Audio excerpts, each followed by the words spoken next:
cards at once. Choosing which cards to play pre-flop is a very important thing for a beginner to grasp, but equally important is being able to read the board and to use that information to decide whether or not you'd like to continue in the hand.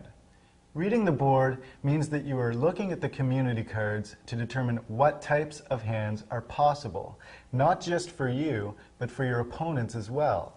If you flop, say, a set of sixes, and there are no two cards of the same suit on the flop, you don't have to worry about someone beating you with a flush, for the moment. A player with two clubs as his hole cards only gets one on the flop, for a total of 3, with only 2 cards to come.